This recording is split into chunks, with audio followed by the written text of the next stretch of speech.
বন্ধুরা, শীতের রাতে বানাচ্ছি আমি একটা বেগুন আর একটা আলু দিয়ে রেসিপি। এতে রুটি পরোটা একদম মজে যাবে। একদম সম্পূর্ণ নতুন স্বাদের রেসিপি বানাবো।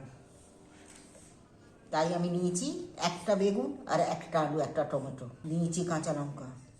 এইভাবে একবার যদি বাড়িতে বানিয়ে নিতে পারো, শীতকালে প্রত্যেকের ঘরে বেগুন, প্রত্যেকের ঘরে এই বেগুন দিয়ে শীতকালে বেগুন যে খেতে কি মজা।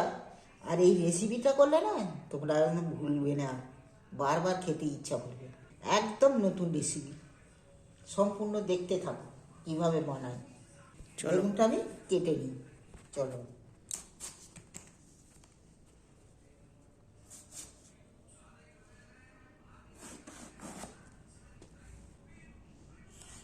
একদম পুরো নরম, থুকথুক করছে বেগুনটা।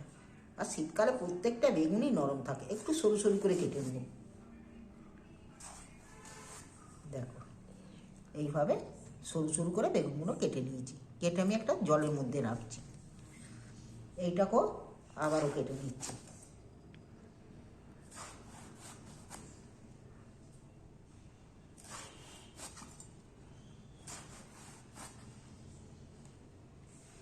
পোকা টোকা কিছু নেই, দেখে নিয়েছি, একদম পরিষ্কার। একটা বেগুন কেটে নিয়েছি, আলুটাও ছাড়িয়ে কেটে নিচ্ছি। বেগুনটা আমি ধুয়ে তুলে নিচ্ছি।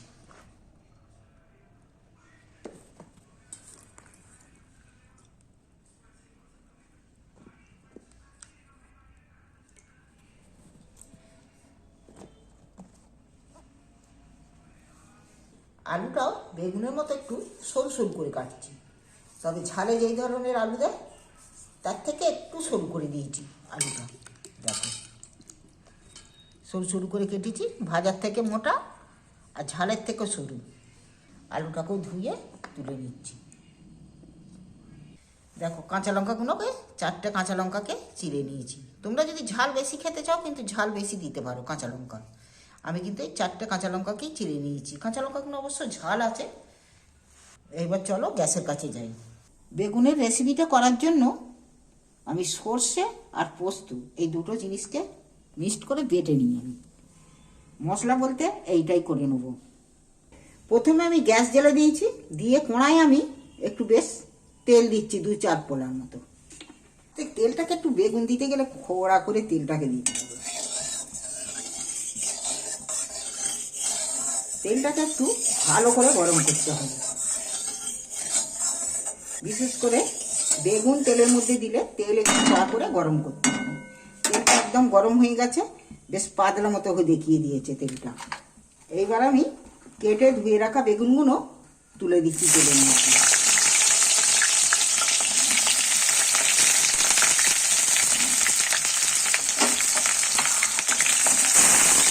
তেলের মধ্যে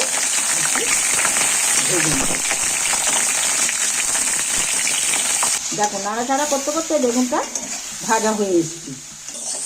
এবার আমি বেগুনটা তুলে নিচ্ছি।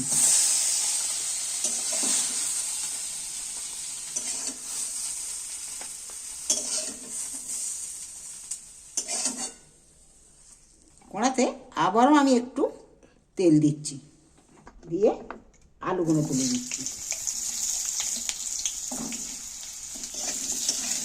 আলুগুলো তো ওই অল্প তেলের মধ্যেই আমি নাড়াচাড়া করে ভেজে নেব। দেখো আলুগুলো নাড়াচাড়া করতে করতে ভালো করে লাল লাল করে আলুগুলো ভেজে নিয়েছি। এইবার আমি আলুগুলো তেল থেকে তুলে নিচ্ছি। বেগুনের এক পাশেই তুলে রাখবো, ওইটুকু তেলে হবে না, আরেকটু তেল দিচ্ছি। আমি একটু তেলটার মধ্যে কালা জিরে ফোড়ন দিচ্ছি। কালা জিরেটা ভাজা হয়ে গেছে।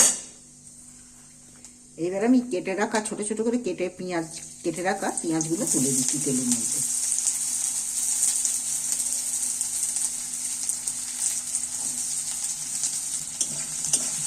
এইবার আমি পেঁয়াজটাকে ভালো করে ভেজে নেব একটু।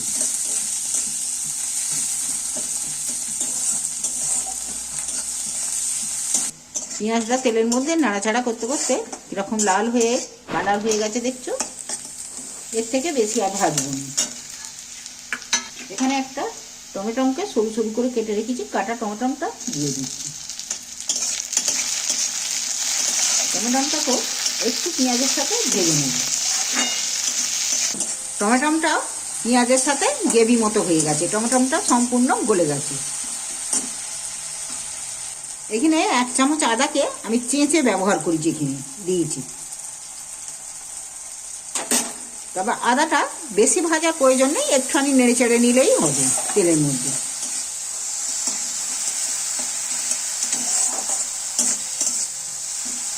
আমি মশলা ধোয়া জলটা একটুখানি দিচ্ছি, দিয়ে দিচ্ছি একটু হলদু কালারের জন্য।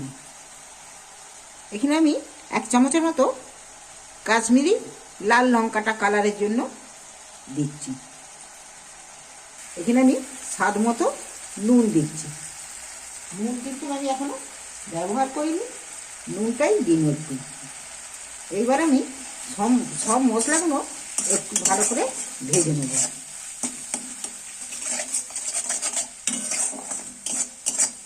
যাতে মশলাটা তেল ছেড়ে যায়। এইবার আমি কাঁচা লঙ্কা 4টেও তুলে দিই। কাঁচা লঙ্কাগুলো ভাজবুনি, ভাজলে কাঁচা লঙ্কাগুলো কালার চলে যাবে বলে পরে দিচ্ছি। আলু আর বেগুন একসাথে তুলে দিচ্ছি আমি। এখানে মশলা ধোয়া জলটা আরও একটু দিয়ে দিচ্ছি, যাতে মশলাটা এই সবজিগুলোর সাথে মিশতে হয়।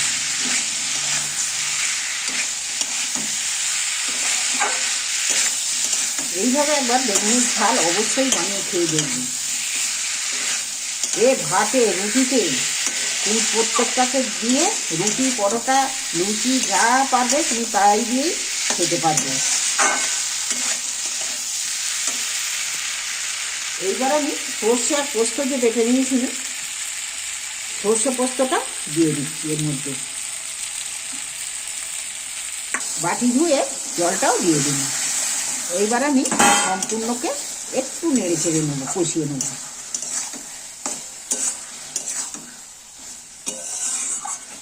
শীতকালে বেগুনের ঝাল একবার বানিয়ে খেয়ে দেখবে।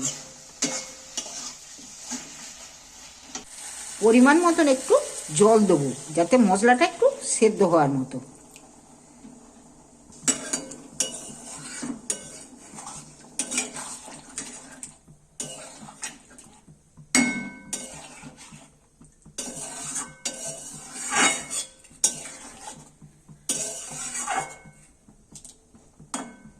এই বেগুনের ঝালের রেসিপি তোমরা কে কোথা থেকে দেখছো কমেন্ট করে জানিও।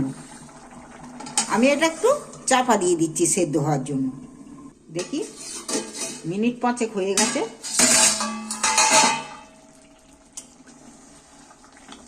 একদম পারফেক্ট হয়ে গেছে। আর একটু ফোটালেই শুকনো শুকনো হয়ে যাবে। আলুও সেদ্ধ হয়ে গেছে, খুব ভালো আলু সেদ্ধ হয়ে গেছে। আর বেশি শুকনো করলে রুটি দিয়ে খাওয়ার অসুবিধে, ভাত রুটি যাতেই বলো। পুরো পারফেক্ট হয়ে গেছে। এইবার আমি এখানে একটু ধনেপাতা কুচি ছড়িয়ে দিচ্ছি। এইবার আমি ঢেলে নিচ্ছি। গ্যাস অফ করে দিয়েছি।